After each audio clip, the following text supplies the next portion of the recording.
Hi guys, welcome or welcome back to my YouTube channel Tanisha Lik. I am Tanisha Reswal, second professional MBBS student in Ayodhya.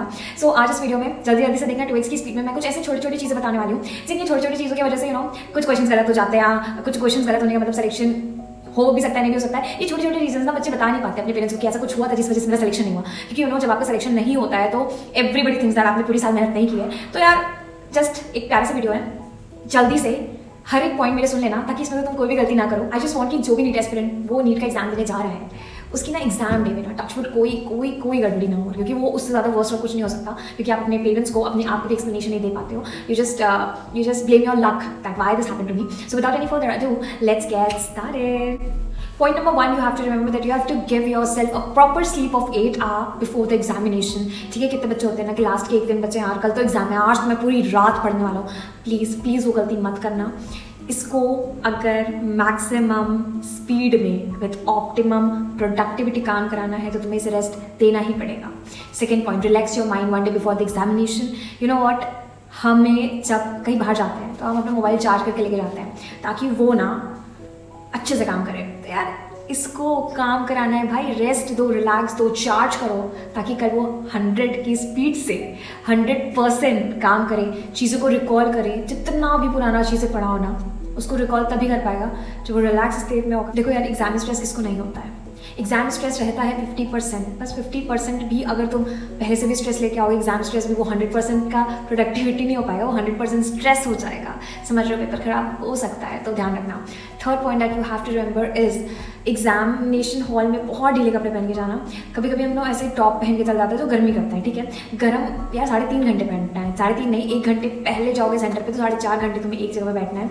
तो तुम्हारे clothes should be very comfortable, तुम्हें थोड़ा सा भी uncomfortable नहीं लगना चाहिए। देखो मुझे शर्म नहीं आती है बिल्कुल भी बोलते हुए।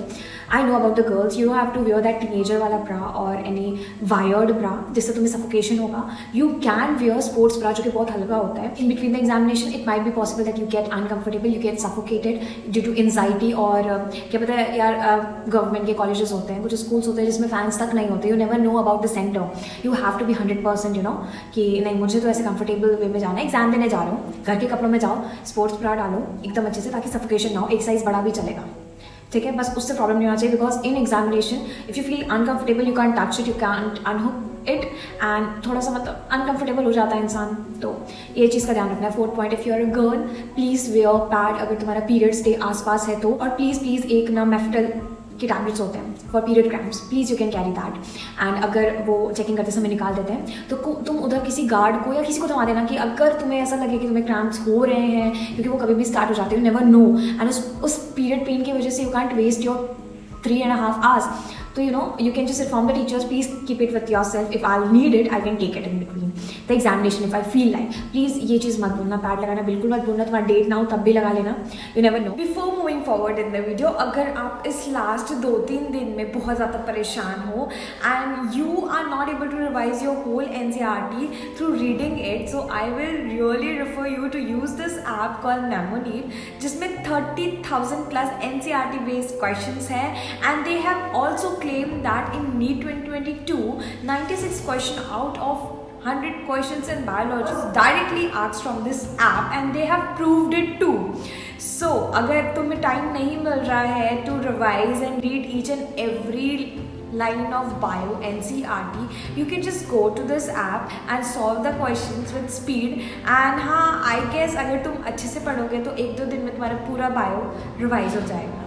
Memoneat has made study and revising so interactive and easy, and also they have NCERT based test series, chapter wise भी हैं, और तुम पूरा होल कोर्स भी दे सकते हो 720 नंबर। एंड इसमें तुम लास्ट के डेज में जितना भी तुम्हें फॉर्मूलाज वगैरह तुम रिकॉल करने में प्रॉब्लम कर रहे हो, so it has a lot of features through which you will be able to retain the formulas and the important information till the day of your examination. They have paid memorizing and recalling the formulas, the important informations and important lines of NCERT along with the diagrams so easy through jumble words, flashcard, matching and fill in the blanks and printing the images and labeling so that तुम अच्छे से recall कर पाओ it on examination day. And also they have lots of assertion reasoning एक question जो पिछले बार काफ़ी आया था. So I really recommend you this app during last phase क्या है, लास्ट दिन बचा है. So please do check out this app with the link in the description and use my coupon code Tanisha50 to avail a count of 300 on the course that you purchase. Moving back to the video. 4th point, देखो यार अच्छे से fresh होकर जाना. हमें जब ज़्यादा डर लगता है तो मैं पॉटी लग जाती है. And you know what, potty रोकना is very very very difficult और बहुत अनकंफर्टेबल हो जाता है. लेकिन मेरे स्कूल एग्जाम में हुआ था, मेरा एग्जाम खराब हो गया था. अच्छे से यार पॉटी करके जाना. मुझे पता है ये वीडियो इतनी मतलब इतनी छोटी छोटी चीज़ें मैंने कवर की है जो कभी यूट्यूब पे तो कोई आके नहीं बताएगा, but that is important, that can doing your exam. 5th point है कि यार अच्छे से घर से खा के जाना. तुम शाम को 6 बजे आओगे. हम लोग सेंटर पे बहुत जल्दी निकलते हैं और एक टेट्रा पैक आता है ट्रॉपिकाना का जूस आता है एग्जामिनेशन हॉल से एंटर करने से पहले. 1 लीटर तो नहीं पी पाओगे एक साथ. मैंने पी लिया था, ऑल्दो माय पापा वाज इतना था क्योंकि you know we have to work, we have to मतलब use it to its fullest the next 3.5 hours. तो यार एनर्जी तो रहनी चाहिए बॉडी में. 6th पॉइंट है सुबह उठते ही प्रे टू गॉड. यार भगवान ही है एक चीज़ जो यू नो बहुत ज़्यादा जो ये होते हैं भगवान पे नहीं विश्वास करते हैं, नास्तिक जिसको बोलते हैं, डोंट बिलीव इन गॉड. ऐसा कुछ नहीं है यार. 99% I accept 99% is hard work, but that 1% is luck. And medical field में luck is a big thing. कभी कभी मुझे medical field में लगता है कि luck is 99%, कभी कभी लगता है. तो यार pray करके जाना, that will keep you positive throughout the period you will solve the paper. ठीक है यार, मम्मी पापा से ऐसे मत दिखाना कि हो अंडर कॉन्फिडेंट. उनको ये बोल के जाना कि मैं अंदर जा रही हूँ एंड मैं सिलेक्शन दे के आऊँगी. ठीक है, you know this is what we attract through our thoughts, through the words what we speak to others. Okay, 7th point is you have to loose हो जब तक तुम्हारा पेपर सबमिट नहीं हो जाता है. अब OMR कैसे भरना है? OMR ऐसा नहीं है कि पहले फिजिक्स कर लिया तो फिजिक्स का पूरा OMR भरेंगे, फिर केमिस्ट्री का पूरा भरेंगे, बायो का पूरा नहीं. तुम पेपर सॉल्व कर रहे हो, पेपर सॉल्व करते करते थक गए. हम बीच में थक जाते हैं यार. 3.5 घंटे कोई भी लगातार पेपर सॉल्व नहीं कर पाता है. जैसे ही थके OMR भरना चालू, जैसे ही थके OMR भरना चालू. मेक बी श्योर कि जैसे ही 5 बजा है, तुमने जितना भी पेपर में क्वेश्चन अटेम्प्ट किया है सबके OMR भर चुके हो.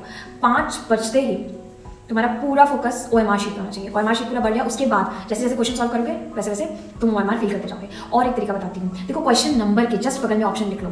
क्वेश्चन नंबर 14 के जस्ट नीचे 3, ताकि तुम OMR भरो ना तो ऊपर नीचे टिक देखने में ना कभी कभी गड़बड़ हो जाता है. एंड मेक दिस श्योर कि हर 5 क्वेश्चन बाद तुम एक बार ही चेक कर लो कि यार कहीं ऊपर नीचे तो कुछ नहीं हो गया यार. OMR भरने में गलती मतलब ब्लंडर. एंड लोग ऐसा हर साल करते हैं जिनकी वजह से काफ़ी लोगों का सिलेक्शन रुक जाता है. हर साल होता है ये चीज़.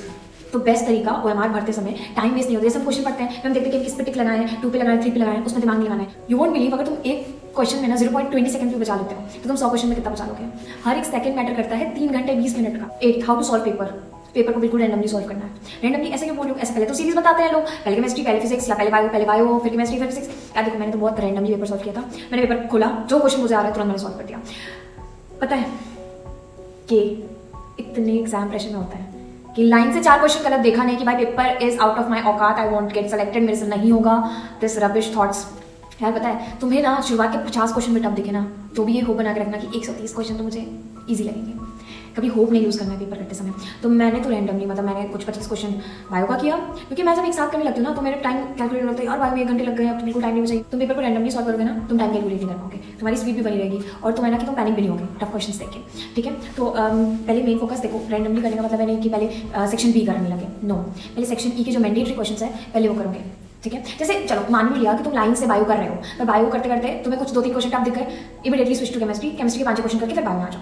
केमिस्ट्री थोड़ा टफ लग रहा है, फिजिक्स के 3-4 क्वेश्चन करके फिर केमिस्ट्री में आ जाओ. ऐसे बिल्कुल सीरीज नहीं बना के चलना कि बायो खत्म करने के बाद ही केमिस्ट्री करूंगा, केमिस्ट्री खत्म करने के बाद ही फिजिक्स करूंगा. ठीक है, माइंड मेकअप करके जाना. इन्विजिलेटर तुम्हारा 10 से 20 मिनट तक खाएगा, कैमरामैन आएगा, उनको 10-50 साइन कराने होते हैं, थंबनेल कराना होता है. ठीक है, तो तुम कभी दिमाग में ये लेके नहीं चलना कि तुम्हारे पास 3 घंटे 20 मिनट है. No, you have only 3 hours. जब हमारे समय में 3 घंटे का पेपर था तो हम सोच के चलते थे कि 2.5 घंटे में ही पेपर करना है. तो वो जब माइंड मेकअप रहता है ना, पेपर तुम जल्दी कर लोगे ना तो तुम्हें खुशी होगी, पर पेपर छूट जाएगा ना तो बहुत दुख होगा. तो पहले से ही दिमाग में लेके चलना है कि थोड़ा ज़्यादा स्पीड में क्वेश्चन सॉल्व करना है. बट इसका मतलब ये नहीं कि क्वेश्चन गलत सॉल्व करेंगे यार. मतलब मैं बस ये बताना चाह रही हूँ कि अचानक से तुम्हारा 20 मिनट इन्विजिलेटर खाके चला जाता है तो तुम पैनिक करके पूरा पेपर खराब मत कर दो. ये चीज़ दिमाग में होना चाहिए कि इन्विजिलेटर टाइम खाएगा. ठीक है, मुझे from the very first question मुझे स्पीड अपनी बढ़ा के चलनी है. 10th last but not the least, बहुत प्यारा बात बोल के जा रही हूँ मैं. लास्ट जो इधर तक देख लिया ना, I love you, all the best. Exam के 1 घंटे पहले एग्जामिनेशन हॉल में जाना है, अपने आपको एक्लिमेटाइज करना है टू द इन्वायरमेंट, एक्सेप्ट करना है. हाँ, मेरे टेबल के ऊपर फैन नहीं है, मेरा टेबल थोड़ा हिल रहा है, मेरी स्पेस कैसी है, मेरी सराउंडिंग कैसी है, मेरी सराउंडिंग के लोग कैसे हैं. Am I comfortable in the posture I am sitting. I go to the washroom, I pee, आएगा नहीं आएगा एक बार ट्राई कर लेना जाके. ठीक है, मेक योरसेल्फ कंफर्टेबल. मेडिटेट करो, just keep repeating this one sentence. I believe my self, I will give my best.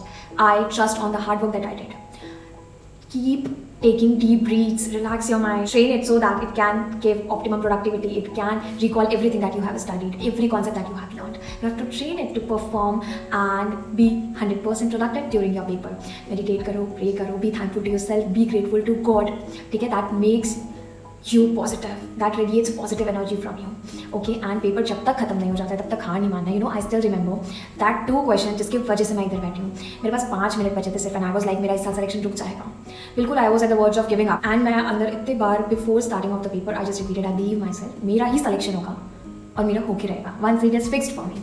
तो मैंने लास्ट में पेपर में मतलब क्लास में बोल दिया था, it's I believe my self, and everybody was like what is she doing, but I was not in consciousness. Last के जो मैंने 2 क्वेश्चन सही किए ना, just because of this I am making this video. I am MBBS student and I am guiding you all so that you can also become an MBBS student. All the very best. I love you all and I believe you all. I am super proud of you all. Love you. Bye.